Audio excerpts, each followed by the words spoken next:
बिस्मिल्लाहिर्रहमानिर्रहीम। अस्सलाम वालेकुम। I am Mateen Nawaz, physics teacher.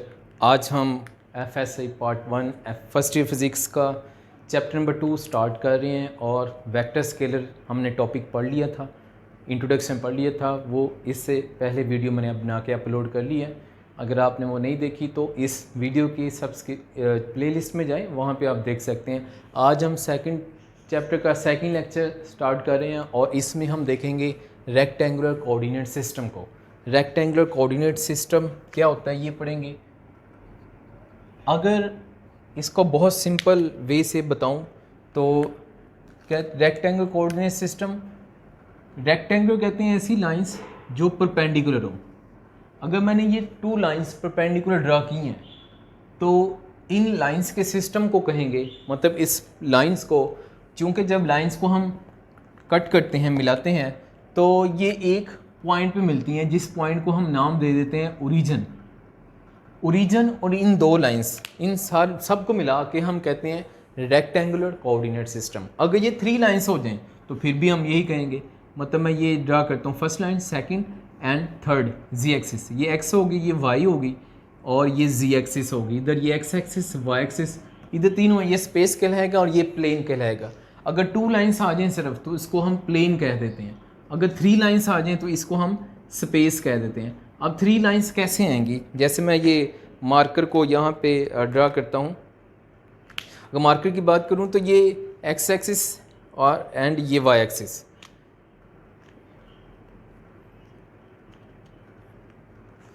ठीक है। अगर इसको यूं करें, ये एक्स एक्सिस और ये वाई एक्सिस, ये प्लेन कहलाएगा। और इधर आ जाए एक्स एक्सिस, वाई एक्सिस और ये थर्ड लाइन जी एक्सिस है। ये थर्ड लाइन स्पेस में आती है, एयर में आती है।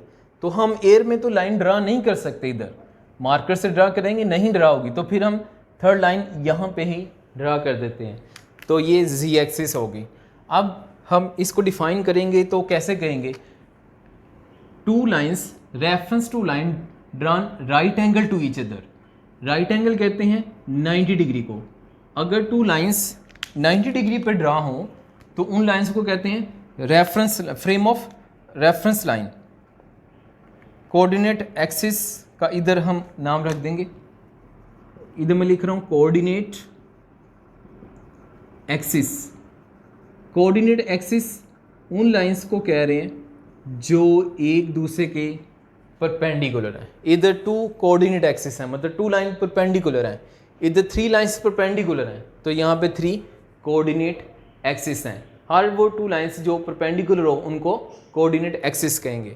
और ये एक दूसरे को कट कर रही हैं, तो कट करेंगी तो ये यहाँ पे ओरिजिन बनाएंगी, ठीक है। अब इस ओरिजिन और इन 2 लाइन को मिला के हम एक कहेंगे सिस्टम बना, जिस सिस्टम का नाम होगा रेक्टेंगुलर कोऑर्डिनेट सिस्टम। या इसका एक और नाम रखते हैं, इसका मैंने सिंपल रख दिया RCS, रेक्टेंगुलर कोऑर्डिनेट सिस्टम। इसको एक और नाम देते हैं कार्टियन कोऑर्डिनेट सिस्टम, ये भी इसका नाम होता है। दी 2 लाइंस, दी 2 रेफरेंस, 2 और 3 भी हो सकती हैं। 2 reference line drawn right angle to each other are known as coordinate axis and there point of intersection, their point of intersection is known as origin and the system of coordinate axis is known as rectangular coordinate system और Cartesian coordinate system। ये इसकी definition होगी। और ये आपके सामने ये rectangular coordinate system है या ये एक रेक्टेंगुलर कोऑर्डिनेट सिस्टम है। प्रैक्टिकली अगर हम देखें, हमारा रूम है, अगर मैं यहाँ पे रूम ड्रा करूँ, लेट करें ये रूम है, तो इस रूम में यूँ ड्रा कर लेते हैं, ये क्यूब की फॉर्म में, ठीक है। इस रूम में कोई पॉइंट ले लें, ओरिजिन ले लें, ये लेट कर लेते हैं, ये ओरिजिन है। तो यहाँ पे ये फर्स्ट लाइन, ये सेकंड और ये थर्ड, तीनों परपेंडिकुलर हैं। तो ये रूम एक क्या हुआ, रेक्टेंगुलर कोऑर्डिनेट सिस्टम हुआ या कार्टियन कोऑर्डिनेट सिस्टम हुआ, दोनों ही इसके नेम होते हैं। अब इसमें एक लाइन को हम कहते हैं एक्स एक्सिस को। जो लाइन हॉरिजॉन्टल के अलोंग होगी उसको हम एक्स एक्सिस कहते हैं, लाइन अलोंग हॉरिजॉन्टल। हॉरिजॉन्टल के अलोंग लाइन का हम नाम एक्स एक्सिस रखते हैं, जैसे ये हॉरिजॉन्टल के अलोंग है। वर्टिकल लाइन को हम वाई एक्सिस कहते हैं, ठीक है। ये वर्टिकल लाइन है, तो वर्टिकल लाइन को हम कहते हैं वाई एक्सिस, और ऐसी लाइन जो इन दोनों के परपेंडिकुलर हो, एक्स और वाई के परपेंडिकुलर हो। तो देखें ये एक्स है और ये वाई है, इन दोनों के परपेंडिकुलर ये लाइन आ रही है, तो ये जी एक्सिस है। जी एक्सिस एक्स और वाई दोनों को परपेंडिकुलर आ रही है, तो जी का इसका नाम हो जाएगा जी एक्सिस या जेड एक्सिस इसको कह रहे हैं। तो जेड एक्सिस क्या है? लाइन परपेंडिकुलर, ये सिंबल परपेंडिकुलर कर रखा, line perpendicular to both X axis and Y axis. ऐसी लाइन जो एक्स एक्सिस और वाई एक्सिस दोनों के परपेंडिकुलर हो उसको जी एक्सिस कहते हैं। अब इसमें चंद पॉइंट और देखते हैं। ये टॉपिक जो है ये ऑब्जेक्टिव पॉइंट ऑफ व्यू से पेपर में आ सकता है।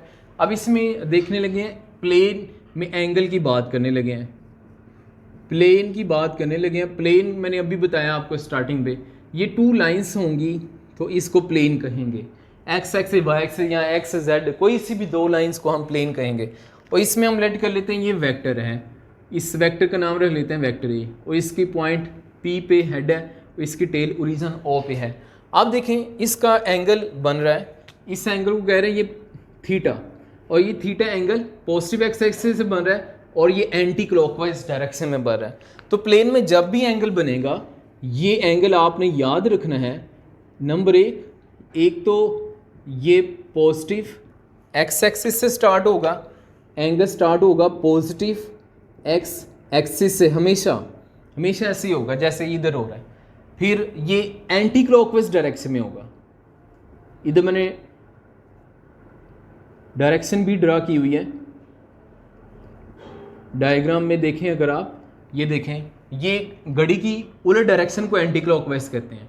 ठीक है, अगर यूं होता तो ये भी क्लॉकवाइज होना था, क्लॉकवाइज नहीं हम लेते।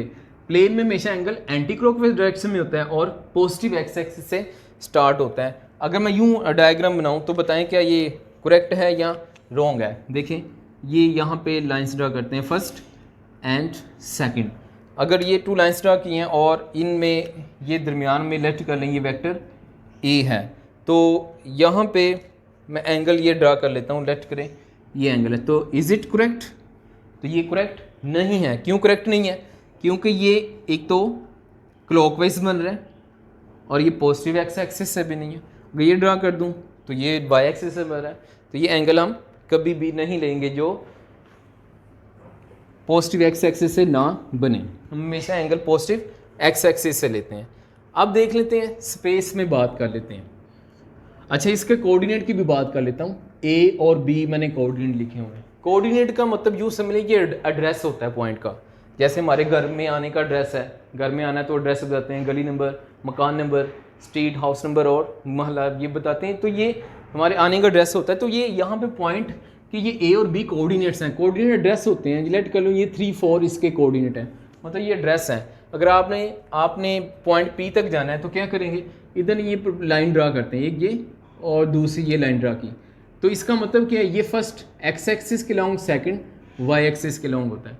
ए बी कोऑर्डिनेट का मतलब है आपने ओरिजिन से ए यूनिट एक्स एक्सिस के लॉन्ग मूव किया और यहाँ पे आ गए, और फिर बी यूनिट वाई एक्सिस के लॉन्ग मूव करेंगे तो पॉइंट पी तक आप रीच कर जाएंगे।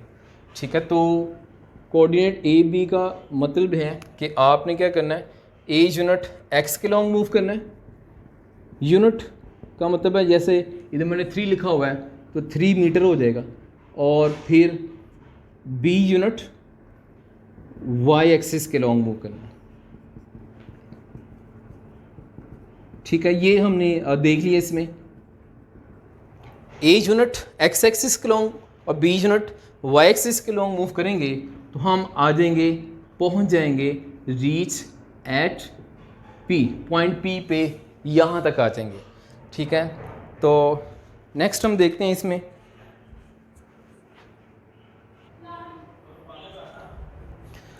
अच्छा, अब हम स्पेस में बात कर लेते हैं। अगर वेक्टर स्पेस में हो तो फिर हम एंगल कैसे लेंगे, तो स्पेस के लिए इधर बात कर लेते हैं। स्पेस हम कहते हैं 3 लाइंस को। यहाँ पे ये मैं ड्रा करता हूँ, X axis, Y axis and Z axis.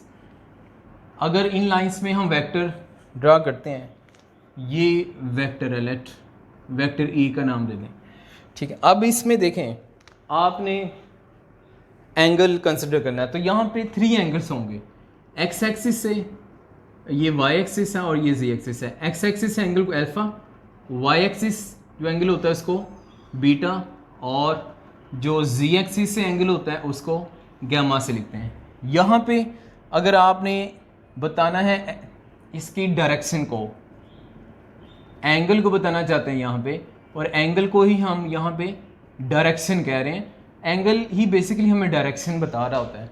तो यहाँ पे डायरेक्शन बतानी है तो यहाँ पे 3 एंगल्स बताएंगे, अल्फ़ा, बीटा एंड गैमा से बताएंगे। लेकिन यहाँ पे हमने डायरेक्शन बताई, यहाँ पे डायरेक्शन सिर्फ और सिर्फ हमने एंगल थीटा से बताई। यहाँ पे जो हमने डायरेक्शन बताई थी वो सिर्फ और सिर्फ एंगल थीटा से बताई थी, और वो थीटा पॉजिटिव एक्स से और एंटी क्लॉकवाइज डायरेक्शन में होता है। तो मज़ीद आगे चलने से पहले आपको एक बात बता दूं कि ये एंगल डायरेक्शन कैसे बताता है, इस पर थोड़ी सी नज़र डाल लेते हैं। अगर मैं लेट करूं कि ये एंगल 45 डिग्री है और यहाँ पे लेट कर लूँ एंगल 75 डिग्री है, और यहाँ पे लेट कर लूँ कि ये एंगल 90 डिग्री है, तो देखिए एंगल चेंज हो रहा है तो डायरेक्शन चेंज हो रही है। 45 पे ये डायरेक्शन है, 75 पे ये आ रही है, 90 अपवर्ड डायरेक्शन आ रही है, एंगल चेंज हो रहा है। एंगल के चेंज होने से डायरेक्शन भी चेंज होगी, तो इसका मतलब ये हुआ कि एंगल हमें डायरेक्शन बताता है। तो इधर फिर हम देखते हैं कि डायरेक्शन अगर बतानी है स्पेस के अंदर, तो स्पेस के अंदर डायरेक्शन क्या होगी, अल्फा बीटा गैमा, 3 एंगल से बताएंगे। अगर प्लेन की बात करें, प्लेन में 2 लाइन एक्स वाई होंगी, प्लेन में डायरेक्शन कौन कितने एंगल बताएगा, एक एंगल बताएगा, और वो हमेशा पॉजिटिव एक्स एक्सिस से और एंटी क्लॉकवाइज डायरेक्शन में स्टार्ट होगा। लेकिन इधर क्लॉकवाइज एंटी क्लॉकवाइज कोई भी डायरेक्शन हो सकती है, और पॉजिटिव नेगेटिव कहीं भी एक्सिस से आप स्टार्ट कर सकते हैं। आपने देखा ये पॉजिटिव एक्सिस से आ रहा है, ये भी पॉजिटिव से आ रहा है, ये भी पॉजिटिव एक्सिस से आ रहा है, ये क्लॉकवाइज, ये एंटी क्लॉकवाइज, ये भी एंटी क्लॉकवाइज, और ये जो बीटा है ये क्लॉकवाइज आ रहा है। इधर डायरेक्शन को नहीं देखते, इधर जस्ट एंगल को देख रहे होते हैं। ठीक है, अल्फा बीटा पे जस्ट एंगल देखना है, वो कहीं से भी बन रहा है, तो आप वेक्टर का एंगल अगर हम एक्स एक्सिस का पॉजिटिव से ले रहे हैं, अल्फा पॉजिटिव एक्स एक्सिस से ले रहे हैं, तो बाकी भी हम पॉजिटिव से लेंगे। ये नहीं है इसका नेगेटिव से ले रहे हैं तो दूसरे का पॉजिटिव से ले रहे हैं। ठीक है, तो लेफ्ट साइड भी देखते हैं कि ये गैमा पॉजिटिव जेड एक्सिस से है, तो अल्फा बीटा भी पॉजिटिव एक्स एक्सिस से ही हो रहे होंगे। अच्छा, बुक में अगर हम डायग्राम देखें तो बुक में ये यूं शो की होगी, इधर एक्स एक्सिस है, इधर वाई एक्सिस है और इधर जेड एक्सिस है। तो ये सिंबल डिफरेंट हो सकते हैं। ठीक है, यूजुअली ये यूज़ किए जाते हैं हॉरिजॉन्टल पे X, Y axis, vertical line को वाई, और ये जी एक्सिस। हमारी बुक में जो इस टॉपिक में डायग्राम बनाई हुई है वो इधर एक्स है, इधर वाई, इधर जी है, ये चेंज हो सकते हैं। ये जो इंग्लिश बुक हैं, अंग्रेज़ों की जो बुक है वो ये पैटर्न यूज़ करते हैं, जो इंडियन है वो ये पैटर्न यूज़ करते हैं इंडियन बुक्स में, तो ये मैटर नहीं करता, आप किसी भी पैटर्न से ड्रा कर सकते हैं इसको। ठीक है, तो एमसीक्यूज भी आती हैं लाहौर बोर्ड में कि स्पेस में डायरेक्शन कितने एंगल से बताते हैं, तो 3 वेक्टर से हम बताते हैं, और प्लेन में डायरेक्शन कितने एंगल से बताते हैं, एक ही एंगल से बताते हैं। अच्छा, अब इसमें देखते हैं कि ये जो पॉइंट अगर आ जाता है, ये लेट करें ये हेड है और ये पॉइंट पी पे आ रही है, इसके अब 3 कोऑर्डिनेट्स होंगे, ए बी सी, 3 कोऑर्डिनेट्स हैं। अब 3 कोऑर्डिनेट्स का इधर मतलब क्या है कि आपने ए यूनिट एक्स के लॉन्ग मूव करना है, ठीक है, और बी यूनिट वाई के लॉन्ग मूव करना है, और सी यूनिट आपने जी के लॉन्ग मूव करना है। ये एक्स एक्सिस हो गया, ये वाई एक्सिस हो गया, और ये जी एक्सिस हो गया। अगर आप पॉइंट पी पे रीच करना चाहते हैं, पहुंचना चाहते हैं, तो ए यूनिट एक्स के लॉन्ग मूव करेंगे, ठीक है, बी यूनिट वाई के लॉन्ग मूव करेंगे, सी यूनिट जी एक्सिस के लॉन्ग मूव करेंगे, तो आप पॉइंट पी पे रीच कर देंगे। अब इसके मैं एक एग्जांपल करता हूँ। ये पॉइंट है ए बी सी, ठीक है। अब ये एक्स एक्सिस हो गया, ये एक्स एक्सिस ए कोऑर्डिनेट, बी एक्सिस और ये सी एक्सिस, 3 कोऑर्डिनेट्स आ जाएंगे। इसको इजीली समझना होता है 2 प्लेन में। 2 प्लेन में ये देखें, ये पॉइंट, इसको यूँ ड्रा कर लेता हूँ, अगेन ड्रा कर लेता हूँ। ये पॉइंट पी है और इसके 2 coordinate A B I. Coordinate address बताते हैं, मतलब अगर मेरे पास ये एड्रेस दिया हुआ है 3 4, ए बी की जगह 3 4 लिख दिया, तो आप कैसे जाएंगे? आपको पता है ये पहला एक्स के लॉन्ग होता है, दूसरा वाई के लॉन्ग होता है, तो आप ये कंपोनेंट ड्रा कर लेंगे, परपेंडिकुलर लाइन ड्रा कर दी, एक इधर से हेड से और एक ओरिजिन तक यहाँ तक। तो आप ये जो फर्स्ट होता है ये 3 मीटर क्या हो गया एक्स के लॉन्ग, और ये दूसरा क्या हो गया 4 वाई के लॉन्ग। 3 मीटर पहले एक्स के लॉन्ग मूव किया, फिर 4 मीटर आपने वाई के लॉन्ग मूव किया, तो आप पॉइंट पी पे रीच कर देंगे। ठीक है, तो ये था आज का टॉपिक रेक्टेंगुलर कोऑर्डिनेट सिस्टम। ये ऑब्जेक्टिव के पॉइंट ऑफ व्यू से इंपॉर्टेंट है, बेसिक कंसेप्ट है। ठीक है, जो कोई पॉइंट आपको समझ नहीं आया तो कमेंट में आप पूछ सकते हैं। तो मिलते हैं हम नेक्स्ट लेक्चर में। इसके बाद हम नेक्स्ट लेक्चर हम पढ़ेंगे वेक्टर एडिशन एंड उसकी टाइप्स देखेंगे वेक्टर्स की। अगर आपने ये लेक्चर अगर आपने पिछले लेक्चर नहीं देखा तो आप प्लेलिस्ट में देख सकते हैं, और मज़ीद न्यू वीडियोस के लिए, न्यू लेक्चर्स की अपडेट के लिए इस चैनल को सब्सक्राइब करें ताकि आपको न्यू वीडियोस मिलते रहें। मिलते हैं हम नेक्स्ट लेक्चर में। अल्लाह हाफिज़।